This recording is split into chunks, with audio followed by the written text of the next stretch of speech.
Oke, assalamualaikum warahmatullahi wabarakatuh. Kembali lagi bersama tugas belajar dalam belajar bareng IPA ya, bersama tugas belajar channel.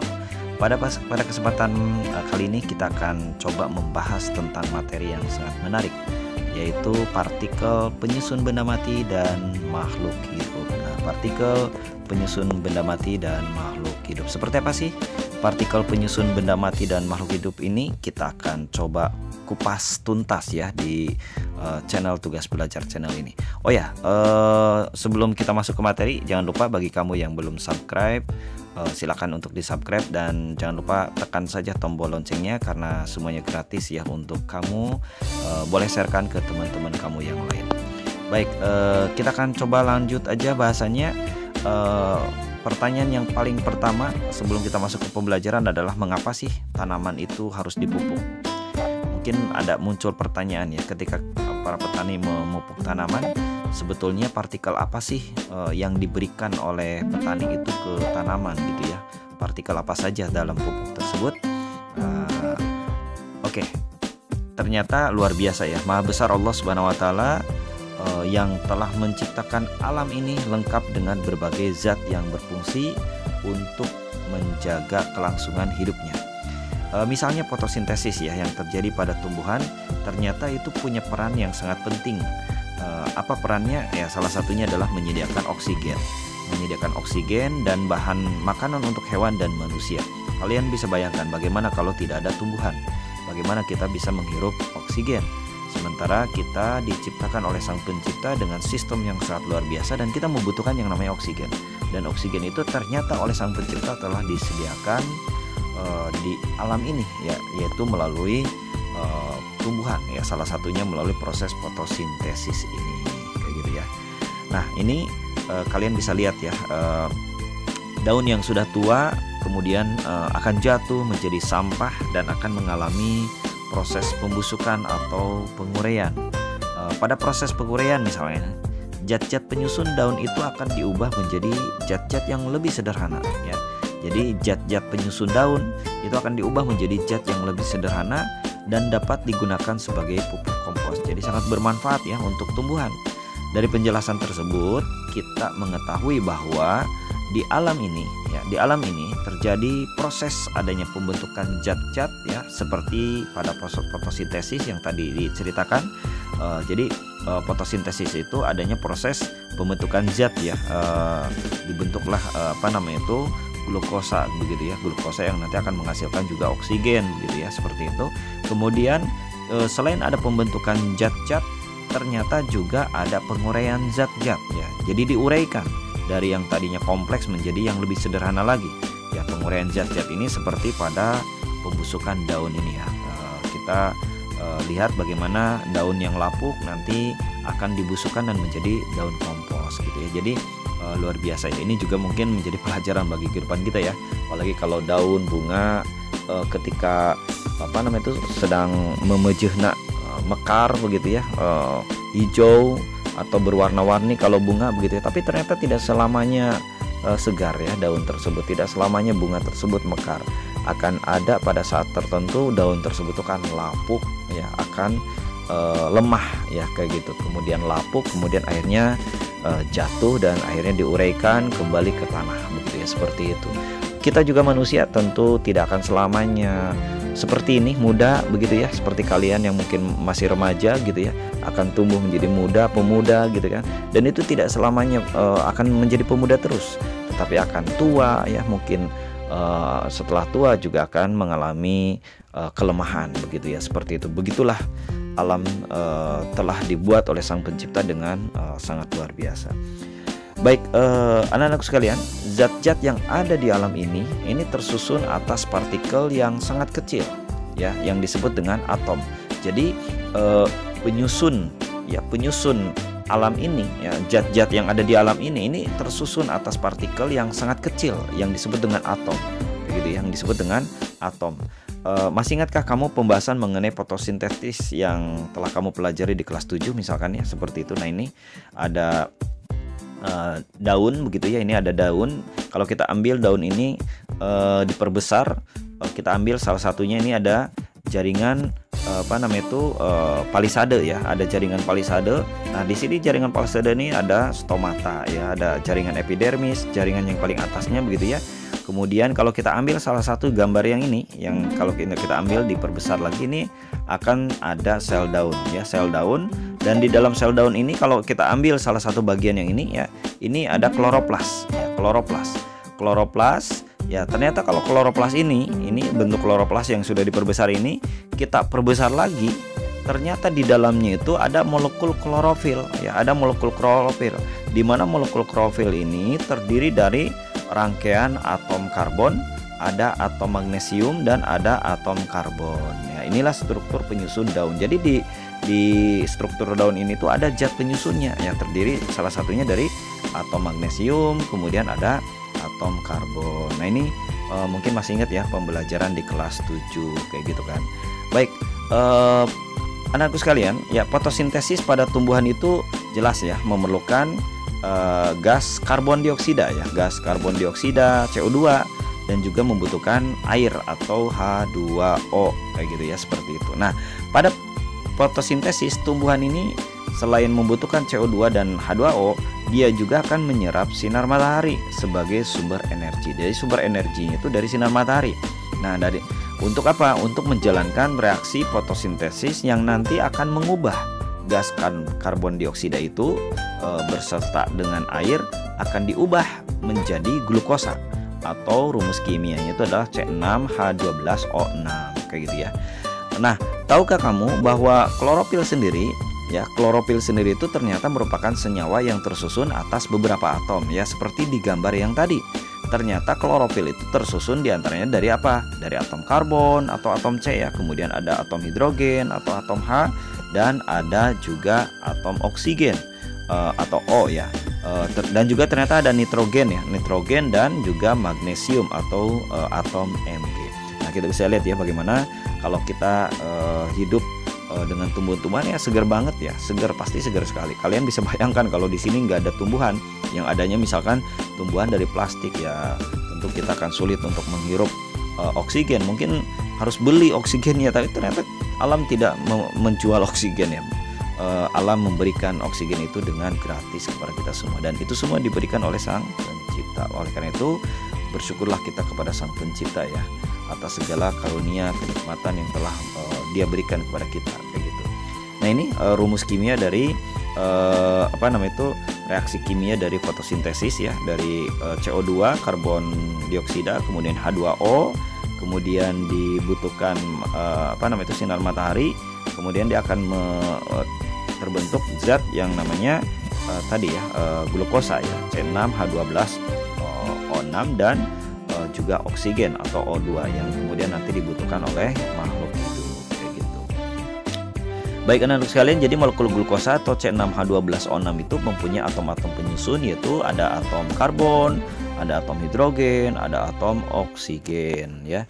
Nah, atom-atom penyusun molekul glukosa tersebut ini sama seperti atom-atom yang terdapat dalam molekul karbon.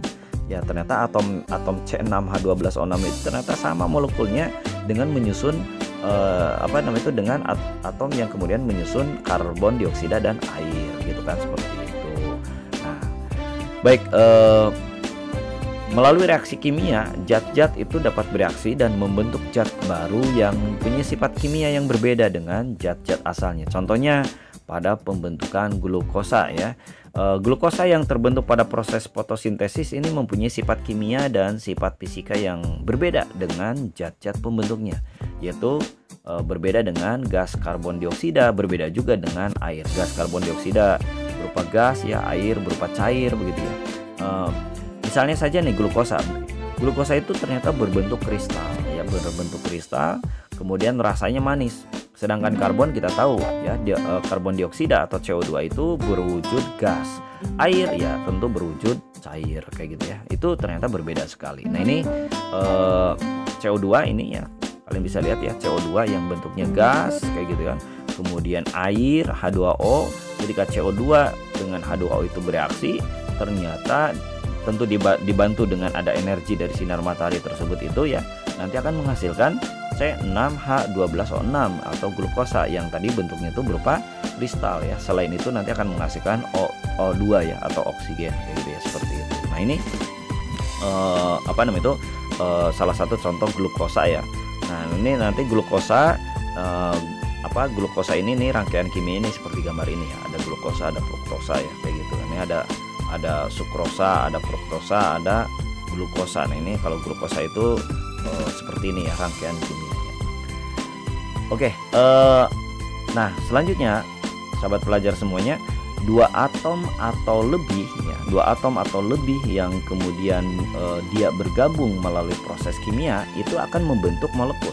Jadi kita bisa tahu molekul itu apa? Dua atom atau lebih ya. Ada dua atom atau lebih yang bergabung. Tapi bergabungnya itu dia melalui proses kimia. Nah, ini akan membentuk yang namanya molekul, kayak gitu ya. Nah, tentu ketika penggabungan dua atom atau lebih tersebut kan pasti ada yang mengikatnya, ada pengikatnya. Nah, ikatan antara dua atom dalam molekul, nah ini yang disebut dengan ikatan kimia. Jadi ikatan kimia ya, ikatan antara dua atom dalam molekul ini disebut dengan ikatan kimia. Nah, ini contoh ya, di sini ada pada molekul CO2 ya. CO2 terdapat satu atom C ya. Yang atom C tersebut itu mengikat dua atom O. Jadi pada molekul CO2 atau karbon dioksida itu terdapat dua ikatan kimia ya. Ada dua ikatan kimia antara atom C dan atom O. Nah, ini kita bisa lihat ya, ini ada atom yang mengikat O dengan C ya. Kemudian ada satu lagi mengikat CO dengan O. Inilah yang disebut dengan ikatan kimia, kayak gitu kan. Oke, baik. Sahabat pelajar semuanya, pembentukan glukosa pada fotosintesis ya, kemudian juga penguraian sampah ya, kemudian juga siklus karbon dioksida dan juga siklus nitrogen ya, seperti digambar di samping ini.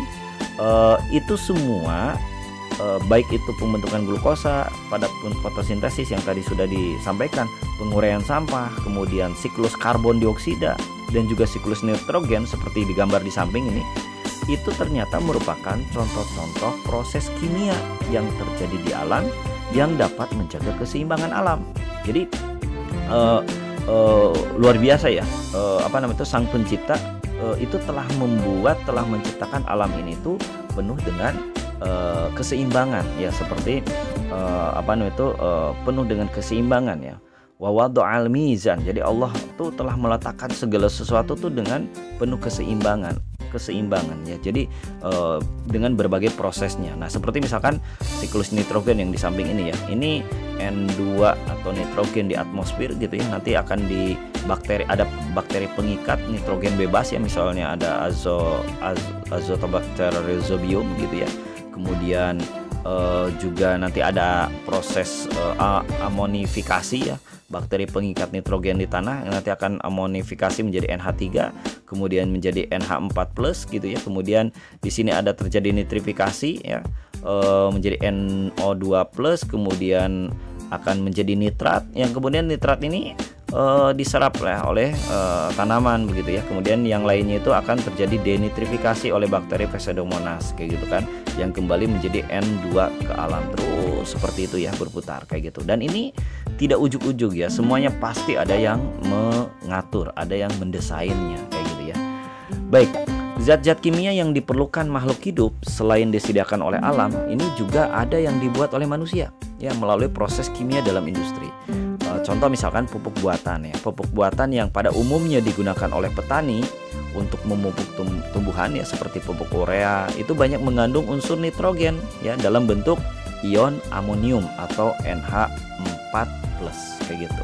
Nah, pupuk NPK juga mengandung unsur nitrogen ya. Ini sesuai dengan singkatannya ya. NPK itu terdiri dari N nitrogen, kemudian P-nya fosfor, dan K-nya itu adalah kalium dalam bentuk senyawa amonium hidrofosfat atau HNH42PO4. Kemudian juga ada senyawa kalium dihidrofosfat KH2PO4 kayak gitu kan, seperti itu.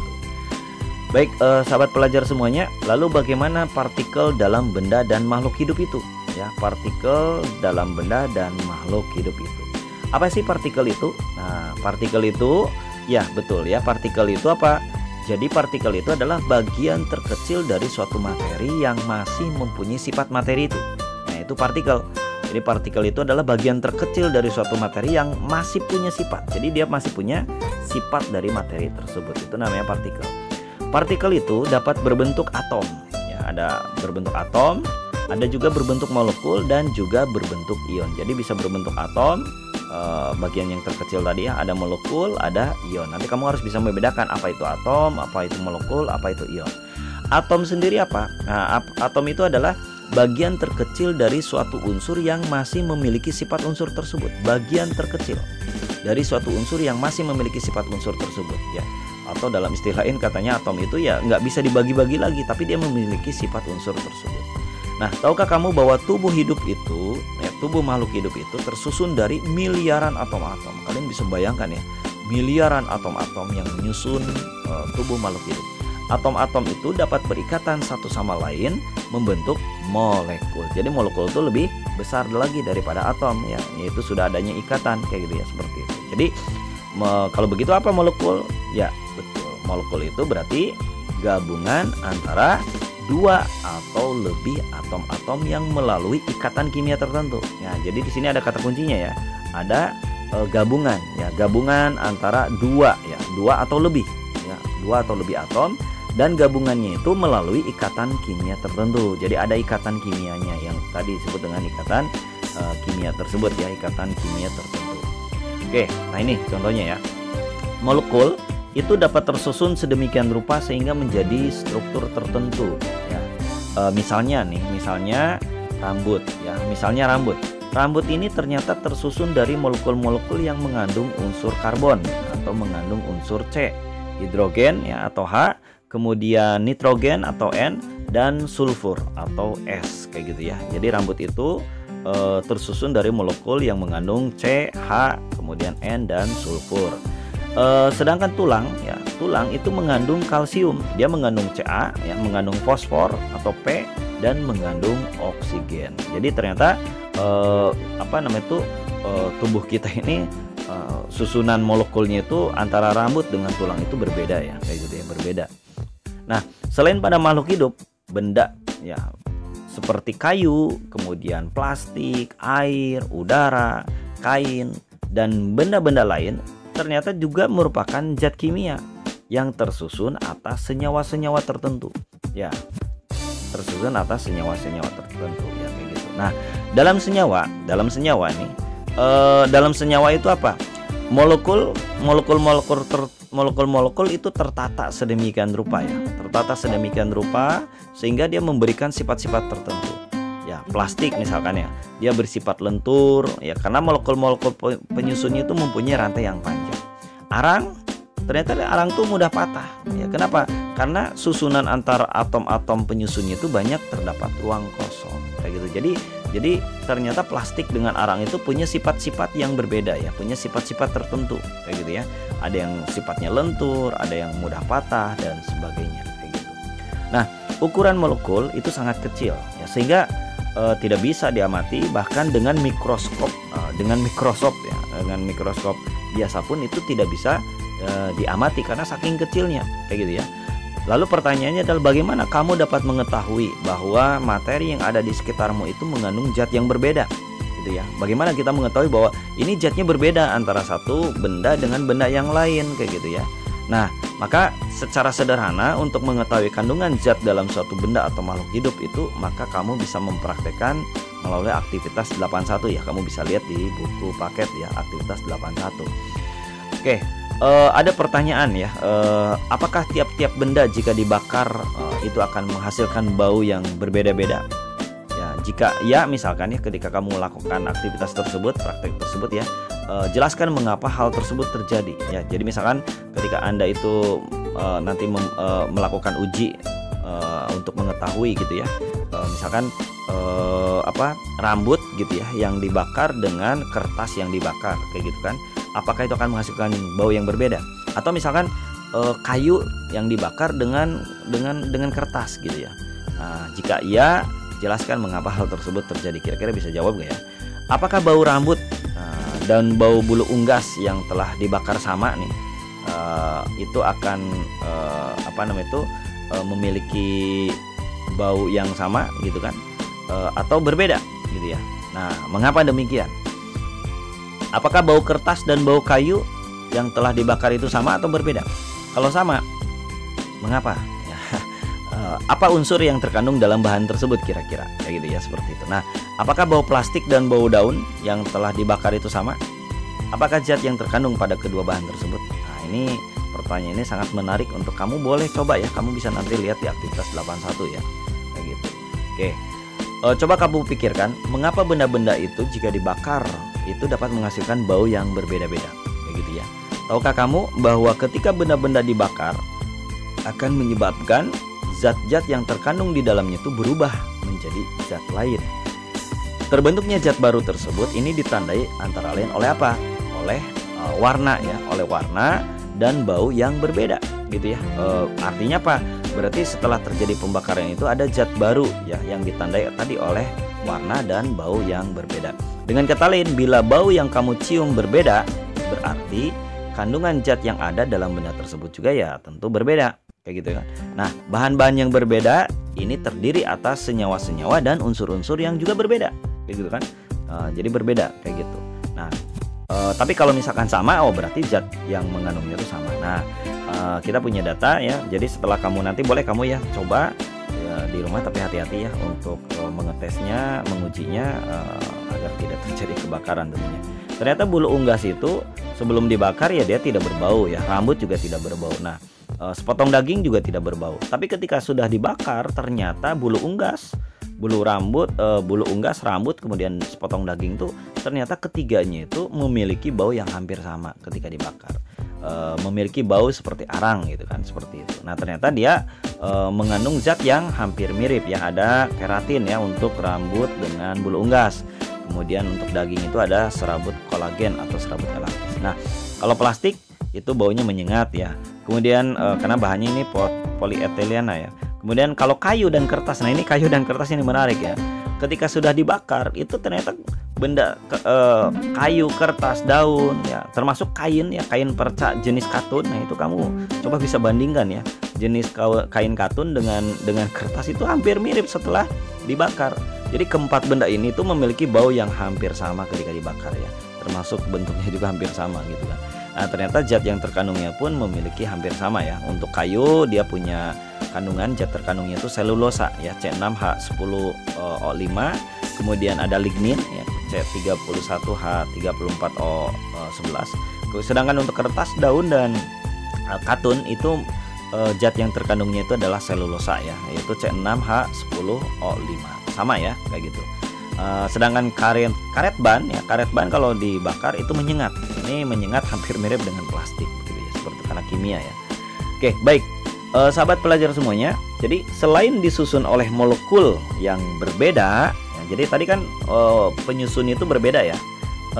Itu ketika penyusunnya berbeda maka akan memiliki sifat yang berbeda gitu kan. Nah, ternyata selain disusun oleh molekul yang berbeda, ternyata sifat-sifat suatu materi yang berbeda juga itu bisa disebabkan oleh yang lain ya, selain penyusun molekul yang berbeda. Apa ini ya? Bisa juga berbeda itu disebabkan oleh adanya perbedaan susunan molekul dalam materi. Jadi perbedaan susunan molekulnya gitu ya. Ini kita kan ambil contoh nih ya. Contohnya apa? Contohnya kalau tadi plastik dengan rambut jelas ya beda ya. Kemudian kertas dengan rambut juga jelas berbeda karena susunan penyusunnya berbeda gitu ya. Nah, ini sekarang kita coba ambil contoh kayu ya. Kayu yang dibuat pensil dan pati dalam umbi kentang. Ini ternyata kita tahu kan kalau umbi kentang itu dia mengandung pati ya, mengandung pati atau amilum yang dapat kita makan dan merupakan sumber energi bagi tubuh gitu ya, seperti itu. Nah, sedangkan kayu yang ada di pensil gitu ya, itu ternyata strukturnya itu keras gitu ya. Nah, kita lihat ya, pati itu disusun ternyata oleh molekul-molekul yang berantai panjang ya. Kemudian rantai panjang tersebut itu disusun oleh unit-unit molekul yang lebih sederhana yang disebut dengan glukosa gitu ya, glukosa. Nah, antara molekul glukosa yang satu dengan yang lainnya ini dihubungkan oleh ikatan yang namanya ikatan glikosida. Jadi ini glukosanya ya ini glukosa. Kemudian antara glukosa tersebut tuh diikat oleh ikatan glikosida, ya ini ikatan glikosidanya. Nah, ikatan glikosida itu adalah ikatan kimia yang terjadi antara molekul monosakarida atau gula sakarida ya. Jadi ini ada monosakarida dan gula sakarida. Nah, ini pola susunan dan jenis ikatan antar molekul tersebut. Nah, sahabat pelajar semuanya, kita lihat antara apa bedanya antara kayu yang ada di pensil dengan umbi kentang gitu ya. Nah, selulosa itu merupakan zat keras ya, dia tidak dapat dicerna oleh tubuh kayak gitu ya.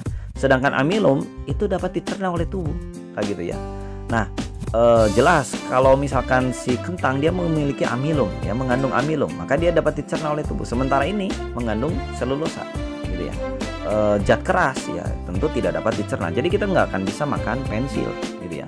Nah, perbedaan sifat ini menunjukkan bahwa penyebab sifat zat berbeda gitu ya, itu tidak hanya oleh yang pertama saja, oleh yang A ini, yaitu apa?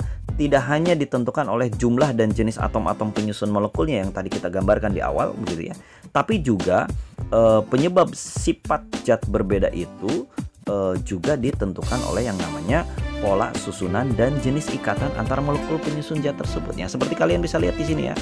Ketika kalian melihat struktur amilum pada kentang dengan struktur selulosa pada kayu, ini ternyata meskipun ini sama ya, hampir sama ya, ini kan CH2 dan seterusnya ini sama ya, tetapi kalian bisa lihat bagaimana pola susunannya itu berbeda. Pola susunan untuk yang amilum itu dia itu semuanya ke sini nih. Nah, ke sini semuanya ya, kayak gitu. Sementara yang ini seperti zigzag gitu ya.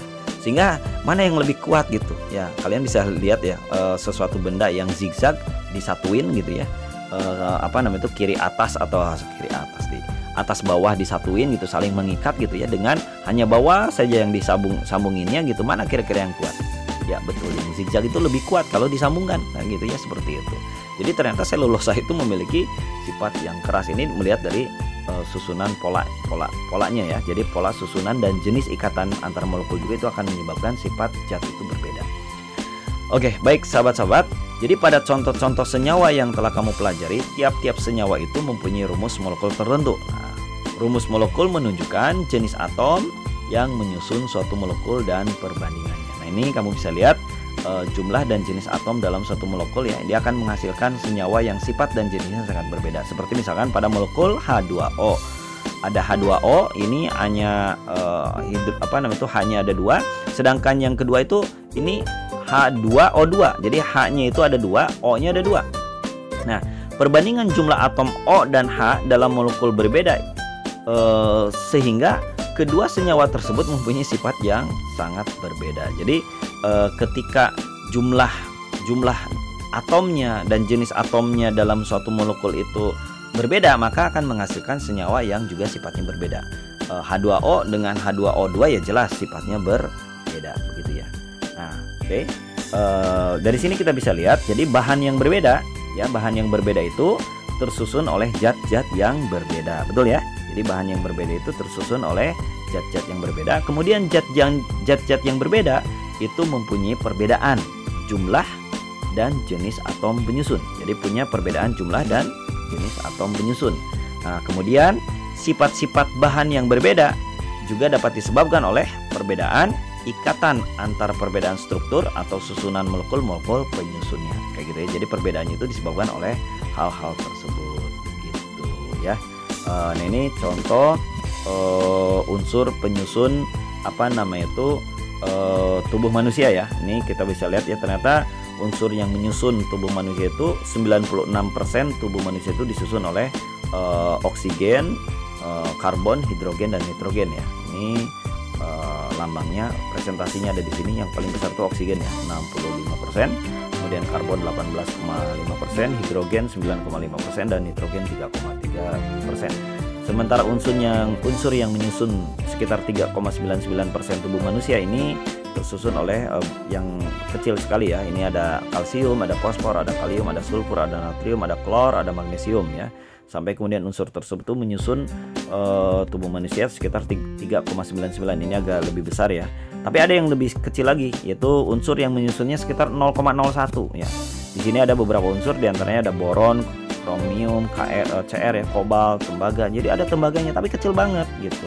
Ada fluor, ada iodin, ada besi ya, besi jadinya. Jadi jangan bayangan kamu di tubuh kita businya kayak busi yang genjreng-genjreng gitu ya, enggak gitu. Nah, ini 0,01 ya.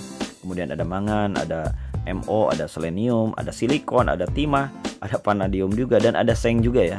Ini menyusun kurang dari 0,01% dari tubuh manusia gitu. Baik, sahabat pelajar semuanya, bagaimana atom-atom dapat membentuk ikatan kimia dalam suatu molekul? Ya.